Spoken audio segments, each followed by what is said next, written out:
আসসালামু আলাইকুম। বিশ্বজুড়ে আলোড়ন তৈরি করা সেই ভাইরাল মহিষটিকে কিন্তু আর কোরবানি করা হচ্ছে না।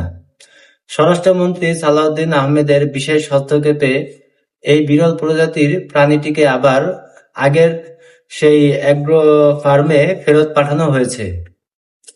একই সাথে এটি জাতীয় চিড়িয়াখানায় নেওয়ার সব প্রস্তুতি চূড়ান্ত করা হয়েছে বলে জানিয়েছেন। আমি আমার আগের ভিডিওগুলোতে বলেছিলাম, কোরবানির পশুর নাম রাখার এই বিষয়টি আমাদের এড়িয়ে চলা উচিত। এতে অজান্তেই কোনো রাষ্ট্র বা ব্যক্তি যে কোনো ধরনের বিপদে পড়তে পারে। আমি চাচ্ছিলাম এমনটা না হোক, কিন্তু মহিষটির ট্রাম্পের চেহারার সাথে মিল থাকা, আবার ট্রাম্পের নামের সাথে মিল রেখে ট্রাম্প নাম রাখাকে কেন্দ্র করে আন্তর্জাতিক সংবাদগুলো যেভাবে মহিষটিকে প্রচার করেছে, তখনই একটু আঁচ করতে পেরেছিলাম। এখন সেটাই সত্যি হলো। এবারের নামটি যার সাথে মিলে গেছে তিনি সাধারণ কোনো সিনেমার তারকা নন। তিনি হচ্ছেন বর্তমান বিশ্বের সবচাইতে বড় ক্ষমতাধর রাষ্ট্রের প্রেসিডেন্ট ডোনাল্ড ট্রাম্প।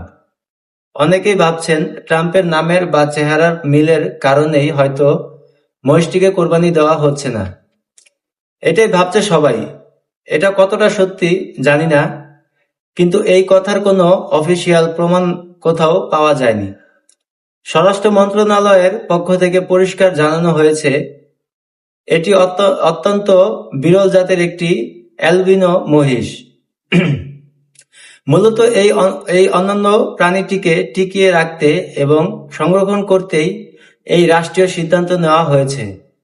সরকারের এমন সিদ্ধান্ত শুধু কি প্রাণীটির জাতকে বাঁচিয়ে রাখতে, নাকি অন্য কোনো কারণ আছে?